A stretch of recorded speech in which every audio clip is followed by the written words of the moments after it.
జై శ్రీరామ్. శ్రీమాత్రే నమః. శ్రీ గురుభ్యో నమః.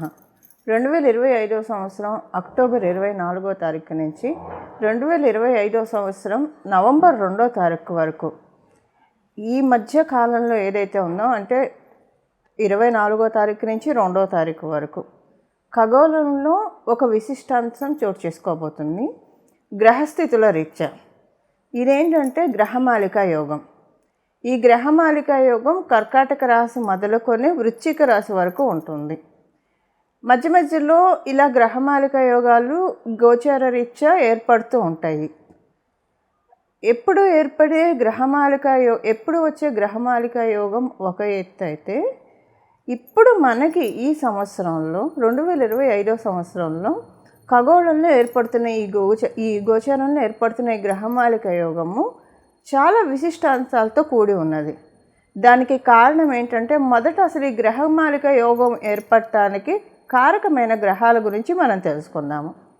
కర్కాటక రాశిలో గురు భగవానుడు, సింహరాశిలో కేతుదేవుని సంచారము, కన్యా రాశిలో శుక్రాచార్యుల వారి సంచారము, తులారాశిలో సూర్యనారాయణమూర్తి, అలాగే బుధ భగవానుడు, మంగళ సంచారము. బుధ భగవానుడు 25వ తారీఖు వృశ్చిక రాశిలోకి వెళ్ళిపోతాడు. అలాగే వృశ్చిక రాశిలో చంద్రదేవుని సంచారము. చంద్రుడు మళ్ళీ వృశ్చిక రాశిలోంచి వెళ్ళిపోయినా గ్రహమాలిక యోగం 2వ తారీఖు వరకు కూడా ఉంటుంది. 24 మొదలుకొని మనకి నవంబర్ 2వ తారీఖు 2025 సంవత్సరంలో ఈ విశిష్టాంశం చోటు చేసుకుంటుంది. ఈ విశిష్టాంశం ప్రారంభ రాశి మనం చూసుకుంటే కర్కాటక రాశి నుంచి ప్రారంభమవుతుంది. కర్కాటక రాశిలో గురు భగవానుడు అతిచారంలో సంచారం చేస్తూ ఈ గ్రహమాలిక యోగం ఏర్పడటము నిజంగా మనకు ఒక రిలాక్స్ పాయింట్ అని చెప్పాలి. యూనిక్గా అప్లికేబుల్ అయ్యే పాయింట్స్ మనం చూద్దాం. ఇప్పుడు మనం చూస్తున్నాము, ఇప్పుడున్న పరిస్థితుల రీత్యా, మార్కెట్ కండిషన్స్ రీత్యా చాలామందికి లే ఆఫ్స్ ఇలా అవుతూ ఇబ్బంది పడుతూ ఉన్నారు. కొంతమందికి అసలు వాళ్ళ ఉద్యోగాలు ఉంటాయో లేదో అన్న అన్సర్టనిటీతోటి బాధపడుతూ ఉన్నారు.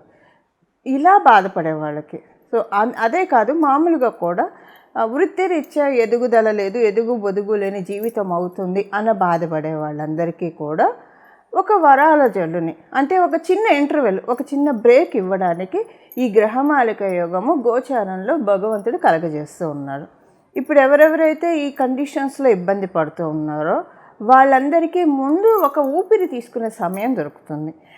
అంటే అన్కండిషనల్ సిచ్యువేషన్స్ అన్నీ కూడా ముందు స్తబ్దుగా అయిపోతాయి, ఫ్రీజ్ అయిపోతాయి. అది ఫ్రీజ్ అయిపోయి ఇప్పటికైతే ఇబ్బంది లేకుండా కాపాడుతుంది.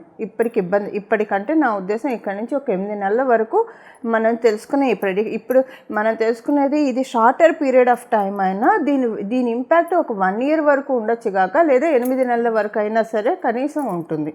సో ఈలోగా ఉద్యోగస్తులు మీరు అప్గ్రేడ్ చేసుకోవడానికి, ఏమన్నా కోర్సులు నేర్చుకోవడానికి ముందు అసలు మనకు ఒక టైం ఇవ్వాలి కదా. ఇప్పుడు ఎవరైనా ఒక ఆఫీస్కి ఇన్విజిలేషన్కో ఇన్స్పెక్షన్కో వస్తున్నారు అనుకోండి, ఉదాహరణకి ఎంత సిన్సియర్గా చేసుకునే వాళ్ళైనా సరే వర్క్ ఒకసారి అన్ని క్రాస్ చెక్ చేసుకోవడానికి టైం కావాలి కదా. ఇప్పుడు ఉదయం 10ంటికి చెప్పి 12ంటికల్లా వస్తున్నాం అంటే అవన్నీ క్రాస్ చెక్ చేసుకోవడానికి టైం ఉండకపోవచ్చు. అదే ఒక 10 రోజులు లేదా ఒక 4 రోజులు ముందు ఈ టైంలో ఫలాని డేట్లో ఫలాని టైంలో వస్తున్నారని తెలిస్తే నింపాదిగా అన్నీ కూడా క్రాస్ చెక్ చేసుకొని రికార్డ్స్ అన్నీ పర్ఫెక్ట్గా ఉన్నాయా లేదా అని చూసుకుంటారు కదా. ఇప్పుడు అలాంటి సమయము అందరికీ వస్తుంది. ఇది ప్రతి ఒక్కళ్ళకి అప్లికేబిలిటీ ఉంటుంది. మీరు వృత్తిరీత్యా, నేను చెప్పాను, వృత్తిరీత్యా అనే కాదు, మామూలుగా కూడా నిత్య దైనందిన జీవితంలో ఏవైనా ఏంటి సమస్యల వలయంలో కూరుకుపోతున్నా, ఒక్కసారి ఎందుకు ఇలా అయిపోతుంది, జీవితంలో ఎన్నడూ ఇలాంటివి చూడలేదు, అంటే సమస్యల సుడిగుండం లాగా అయిపోతుంది ఇలా అనుకుంటున్న వాళ్ళకి కూడా ఇది డెఫినెట్గా ఒక రిలాక్సింగ్ పాయింట్. ఒక ముందు ఏంటంటే మీరు ఏ విషయాల వల్ల ఇబ్బంది పడుతున్నారో వాటి నుంచి ఫస్ట్ ఫ్రీ చేస్తారు, అంటే స్తబ్దు అయిపోతారు. ఉదాహరణకి మీకు అర్థమయ్యే చెప్పాలంటే, ఎవరికన్నా బాగా అప్పులు ఉన్నాయి అనుకోండి, అప్పుల వాళ్ళ ప్రెషర్ ఎక్కువైపోతూ ఉంది. భగవంతుడు తట్టుకోలేకపోతున్నా అంటే ఇప్పుడు ఉండైతే ఎవరు దాచిపెట్టుకోరు, ఇచ్చేస్తారు, లేక ఇవ్వరు కదా. అప్పుడు అలా మీరు బాధపడుతూ ఉంటే కనుక ముందు వాళ్ళు అడగడం ఆపేస్తారు. మేబీ అంటే టైం ఇస్తారు, వాళ్ళు కూడా మీకు టైం ఇస్తారు. ఇన్ని మంత్స్కి గడువు ఇస్తున్నాం, ఈలోగా మాకు తీర్చేయండి. ముందు ఏంటంటే మీకు ఊపిరి పీల్చుకోవడానికి సమయం ఇస్తారు. అది ఆగిపోతుందని అయితే చెప్పను, కాస్త ఊపిరి పీల్చుకొని ఈలోగా మీకు సమకూర్చుకోవడానికి కాస్త టైం అయితే గడువు అయితే ఇస్తారు. ఇది అంటే సమస్యలు ఏ రకమైన సమస్యలు మీకు అర్థం కావడానికి ఇది చెప్పాను. రకరకాల సమస్యల ఊబిలో అసలు ఈ భూలోకంలో పుట్టామంటేనే కర్మఫలం అనుభవించడానికే పుడతాం. మనం పాపకర్మ కావచ్చు, శుభ ఫలం కావచ్చు. అందువల్ల దేనివల్ల అయితే బాధపడుతూ ఉన్నారో వాటన్నిటి నుంచి గోచారంలో ఉన్నది ప్రతి ఒక్కరికి అప్లికేబిలిటీ ఉంటుంది. సో అందువల్ల ఏంటంటే చక్కగా అందరికీ కూడా ఇప్పుడంటే ఇది మీకు అర్థమయ్యేది చెప్పాలంటే ఒక వరల్డ్ కప్ మ్యాచే జరుగుతుంది అనుకోండి. ఎగ్జాంపుల్కి ఫైనల్స్కి భారత్ పాక్ వచ్చారనుకోండి, పాకిస్తాన్ వీళ్ళిద్దరు వచ్చారనుకోండి. ఇండియా గెలిస్తే దేశం మొత్తం ఎలాగైతే సంబరాలు జరుపుకుంటుందో, సెలబ్రేషన్ చేసుకుంటుందో, అలాగా ఇప్పుడు అందరికీ కూడా ఏదో ఒక శుభం జరుగుతుంది, మంచి జరుగుతుంది. ఆశాజనకమైన పీరియడ్ ప్రతి ఒక్కళ్ళకి అంటే ఎవరి లెవెల్లో ఎవరి స్థాయిని అనుసరించి వాళ్ళకి ఈ రిజల్ట్స్ అప్లికేబిలిటీ ఉంటుంది. సపోజ్ ఇప్పుడు ఒక మామూలుగా సాధారణ ఉద్యోగం చేసుకునే వాళ్ళకి తగ్గట్టు వాళ్ళు కాకపోతే వాళ్ళ కళ్ళల్లో ఆనందం వచ్చేంత మంచి జరుగుతుంది. ఇదే ప్రస్తుతం ఉన్న గ్రహస్థితులు. భగవంతుడు మానవులు ఇంత కష్టపడుతూ ఉన్నారు, వీళ్ళందరూ నా బిడ్డలు. అప్పుడప్పుడు భగవంతుడు మనకి ఇలా వరాన్ని అంటే గ్రహదేవతని మరీ అంత పీడించవాకుండా వాళ్ళు నా బిడ్డలు, వీళ్ళని కాస్త కరుణించండి, కాస్త వీళ్ళని కాపాడండి అని అప్పుడప్పుడు ఆర్డర్స్ పాస్ చేస్తూ ఉంటారు. అలా ఆర్డర్స్ పాస్ చేసే సమయమే ఇది. ఎందుకు అంత బలంగా చెప్తున్నానంటే ఇది కర్కాటక రాశిలో గురు భగవానుడు అతిచారంలో ఉంటూ ఏర్పడుతున్న శుభ సందర్భం. సో ఇది మనందరికీ కూడా ఒక ఆశాజనకమైన పీరియడ్గా మారబోతుంది. ఇప్పుడు మనం విడివిడిగా ఏ రాశుల వాళ్ళకి ఎలాంటి బెనిఫిట్స్ ఉంటాయి ఇప్పుడు యూనిక్గా తెలుసుకున్నాం. బట్ మళ్ళీ ఎవరి రాశి వాళ్ళకి బెనిఫిట్స్ ఉంటాయి కదా, అవి మనం ఇప్పుడు చూద్దాము. టూకీగా చాలా క్లుప్తంగా ఒక 2-3 పాయింట్స్లో చెప్పి ముగించేస్తాను ప్రతి రాశి వాళ్ళకి. అలాగే ఏం పరిహారం చేసుకోవాలి. ఇప్పుడు మీ జన్మజాతకం బలంగా ఉంటే ఇది అసలు మీకు టర్న్స్ బాగా వస్తుంది, ఈ ఫలితాలు మీరు ఎక్కువగా చూస్తారు. అంటే ఇప్పుడు అనుకుంటాం కదా వీళ్ళకి ఈ పీరియడ్ నుంచి బాగా టర్న్ అయిపోయిందని మన సర్కిల్లో అనుకుంటూ ఉంటాం కదా, అలా ఉంటుంది. సో ఇది పెళ్ళి అవ్వక బాధపడుతున్న వాళ్ళు ఏ రకమైన సమస్య అయినా సరేనండి, మీకు జడంగా పట్టి వేధిస్తున్న సమస్యలు భగవంతుడు ఫ్రీ చేస్తున్నాడు. సపోజ్ ఉదాహరణకి పెళ్ళవ్వక బాధపడుతున్నాం అనుకోండి, మంచి సంబంధం వస్తుంది, కుదురుతుంది, ఆటోమేటిక్గా అయిపోతుంది. అసలు ఇన్నాళ్ళు అవ్వలేదు అనుకున్నంతసేపు పట్టలేదు, భగవంతుడి దయ వల్ల నిమిషాల్లో చేసాం. ఎప్పుడు చూసామో తెలియదు, ఈ సంబంధం ఎప్పుడు కుదిరిందో తెలియదు, ఎప్పుడు లగ్గాలు పెట్టుకున్నామో తెలియదు, ఎప్పుడు అయిపోయిందో తెలియదు. అంతా ఒక మాయలాగా అయిపోతుంది.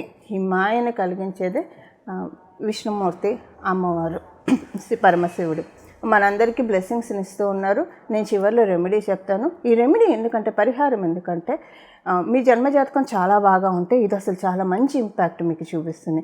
మీ జన్మజాతకం యావరేజ్గా ఉందనుకోండి, అప్పుడు కూడా మంచి ఇంపాక్ట్ చూపిస్తుంది. మీ జన్మజాతకం అందుకోలేని ఇప్పుడు అంటారు కదా కాల్షియం డెఫిషియన్సీ ఏదైనా ఉంటే టాబ్లెట్స్ తీసుకుంటే శరీరం దాన్ని పీల్చుకోవాలి, అంటే దాన్ని తీసుకోగలగాలని, తీసుకుంటేనే మనకు అది పనిచేస్తుంది, ఏ విటమిన్స్ టాబ్లెట్స్ అయినా. అలా మన ఎవరిదైనా జన్మజాతకం బాగా వీక్గా ఉంటే అది తీసుకునే లెవెల్లో ఉండడానికే ఈ పరిహారం. సపోజ్ ఇప్పుడు ఏమైనా టాబ్లెట్స్ రాసి ఇచ్చినప్పుడు గ్యాస్ రాకుండా కూడా ఒక టాబ్లెట్ ఇస్తారు కదా, ర్యాంటాక్ లాంటివి ఇస్తారు కదా. సో ఎందుకంటే మళ్ళీ ప్రాబ్లమ్స్ రాకుండా.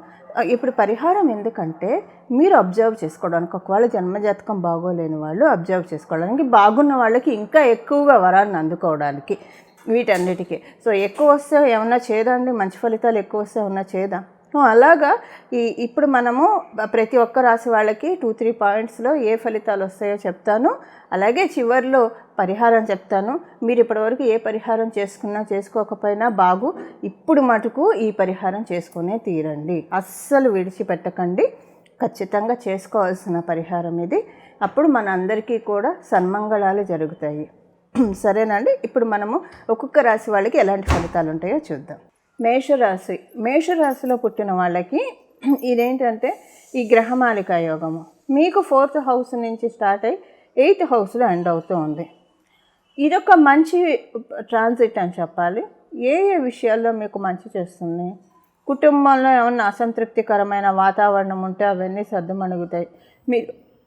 మీరు గృహానికి సంబంధించిన ఏ ప్రయత్నాలు చేస్తున్నారు, అంటే మీ గృహంలో శుభకార్యం అవ్వాలని చూస్తున్నా, లేదా మీ ఇంట్లో ఎవరి మధ్య అయినా మనస్పర్ధలు ఉన్నాయి, ఎందుకు భగవంతుడా ఇలా లేకుండా అందరం చక్కగా ప్రశాంతంగా అరమరికలు లేకుండా ఉండాము అని అనుకునే కోవలోకి చెందిన వాళ్ళు మీరైతే అవి సెట్ రైట్ అవుతాయి. అలాగే మీరు ఏ విషయాల్లో ఇబ్బంది పడుతున్నారు, సపోజ్ ఒక ఇల్లు అమ్మాలనుకున్నారు, అమ్మలాకి ఇబ్బంది పడుతుంటే ఈ పీరియడ్లో అమ్మగలుగుతారు. అంటే ఇప్పుడు నేను చెప్పిన 1 ఇయర్లో అమ్మగలుగుతారు. అలాగే గృహ నిర్మాణం కోసం ప్రయత్నం చేస్తూ అస్సలు అవ్వట్లేదు, అసలు సొంతింటి కలగానే మిగిలిపోతున్నా అని బాధపడుతూ ఉంటే దాంట్లోంచి బయటకు వచ్చేసి కొంత మీకు అవకాశాన్ని ఇస్తారు. ఓకే, నేను ఇప్పుడు కాకపోయినా ఒక సంవత్సరంలో లేదా ఒక 2 సంవత్సరాల్లో నేను అనుకున్నది నేను అచీవ్ అవ్వగలుగుతాను అనే భరోసాని ఇప్పుడు మీకు కలగజేస్తూ ఉంది. ఇది 8th హౌస్లో ఎండ్ అవ్వడం వల్ల ఆరోగ్య సమస్యలు ఏమైనా ఉంటే అవి విడిపోతాయి. అలాగే దంపతుల మధ్య ఏవైనా విభేదాలు ఉంటే అవన్నీ కూడా తొలగిపోతాయి.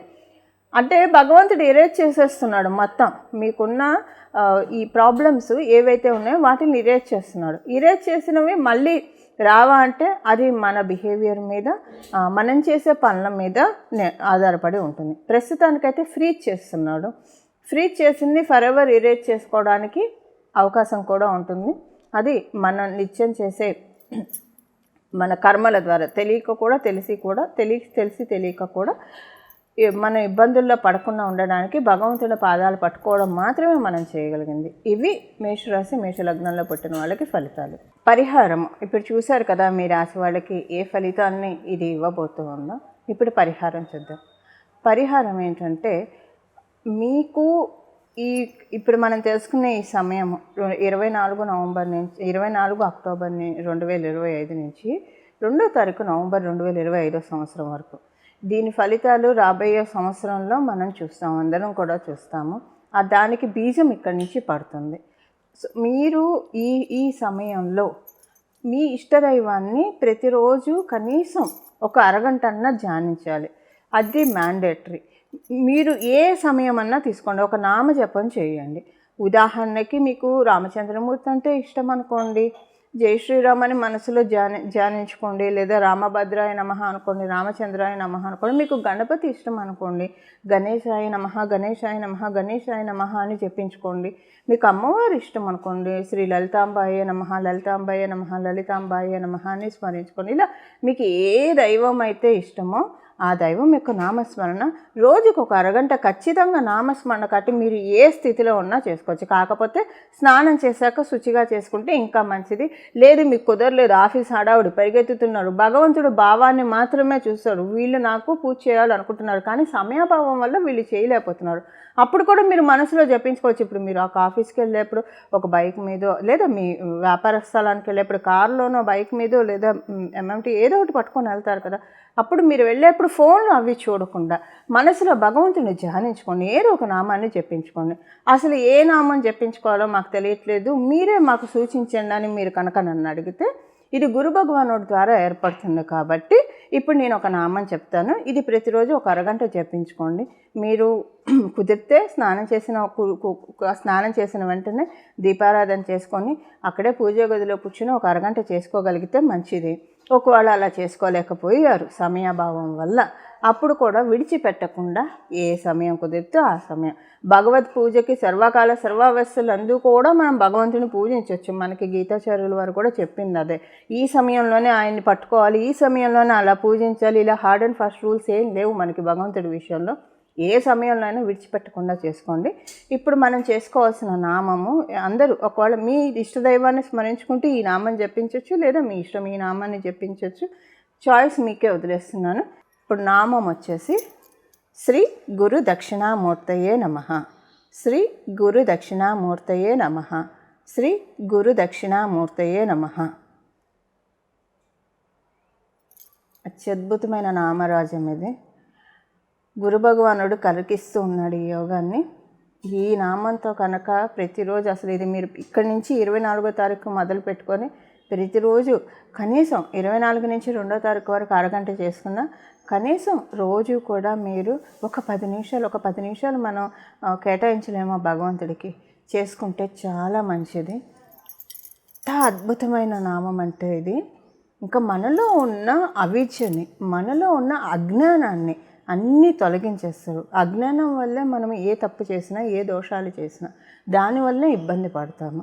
సో మనము ఏ పని చేస్తే మనకి ఇబ్బంది కలుగుతుందో అలాంటి వేలోకి మనల్ని వెళ్ళనీయకుండా, అలాంటి పనులు మనల్ని చేయనీయకుండా పట్టి కాపాడేస్తాడు ఆయన. అసలు నన్ను నమ్మండి, నన్ను కాదు భగవంతుడిని నమ్మండి, ఇది ఆయన పట్టి కాపాడేస్తాడంటే నమ్మండి. అసలు మనకి ఇబ్బందులు రాకుండా ఆయన కాపాడుతాడు. ఇది చాలా బ్యూటిఫుల్ పీరియడ్ అండి, మిస్ చేసుకోకండి. మళ్ళీ మనకి గురు భగవానుడు మళ్ళీ మిథున రాశిలో ఉండి ఈ అతిచారం విశిష్టమైంది. ఈ అతిచారంలో ఈ గ్రహమాలిక యోగం ఇంకా విశిష్టాంశమైంది. ఇది మనం చాలా ప్రాపర్గా ఒక రకంగా చెప్పాలంటే భక్తి శ్రద్ధలతోటి, వినయ విధేయతలతోటి మనం సద్వినియోగం చేసుకోవాలి. ఈ పీరియడ్లో అనవసరంగా వాటికి వీటికి టైం కేటాయించకండి. మీకు ఏవైతే ప్రొడక్టివ్ వర్క్స్ ఉంటాయో, ఏవైతే మనకి ఇది ఇస్తుందో, సుఖంగా నిద్రపోవడానికి అవకాశాన్ని ఇస్తుందో వాటి వరకే మన ఫోకస్ పెట్టి, రిమైనింగ్ టైం అంతా అని మన ఫ్యామిలీ రెస్పాన్సిబిలిటీ చూసుకుంటూ, రిమైనింగ్ టైం అంతా కూడా అవి చేసుకుంటూ, రిమైనింగ్ టైం అంతా కూడా దక్షిణామూర్తి స్వామి వారి పాదాన్ని ధ్యానించండి. అల్టిమేట్ రిజల్ట్స్ చూస్తారు. ఇది భగవంతుడి యొక్క కృపా కటాక్షం మనందరి మీద. ఒక్కసారి భగవంతుడు అమృతపు జల్లు మన మీద, మనందరి మీద కురిపిస్తున్నాడు. దాన్ని మన ఇంట్లో కూర్చుంటే ఎలా వస్తుంది? మనం ఓపెన్ టు స్కైకి వెళ్ళిపోవాలి కదా, ఓపెన్ ప్లేస్కి వెళ్తేనే కదా అది మనకు వచ్చేది. అలా వెళ్ళేట్టు భగవంతుడు మనల్ని కరుణిస్తాడు. దీనికోసమే ఏ భగవంతుడిని పట్టుకున్నా దీనికోసమే. సో ఇలా మనమందరం కూడా కాలాన్ని సద్వినియోగం చేసుకుంటూ, కాలాన్ని ప్రొడక్టివ్ వర్క్స్ మాత్రమే వాడుతూ మన జీవన అంటే ప్రొడక్టివ్ వర్క్స్ దేనికైతే మనకు దేని మీద ఫోకస్ పెడితే మన ఫ్యూచర్, మన గ్రోత్, మన ఫ్యామిలీ బాగుంటుందో వాటి మీద మనం కాన్సన్ట్రేట్ చేసుకుంటూ మన జీవితాన్ని సఫలీకృతం చేసుకోవడానికి చక్కటి సదావకాశాన్ని అవ్యాజ కరుణామూర్తి అయిన సకల దేవతలు మనకి కురిపిస్తూ ఉన్నారు. దీన్ని మనందరం సద్వినియోగం చేసుకోవాలని, తద్వారా భగవంతుడి ఆశీస్సుని పరిపూర్తిగా తీసుకోవాలని చెప్పి నేను కూడా మనందరి తరఫున మనస్ఫూర్తిగా భగవంతుడిని ప్రార్థిస్తూ మంగళం. నమో భగవతే వాసుదేవాయ.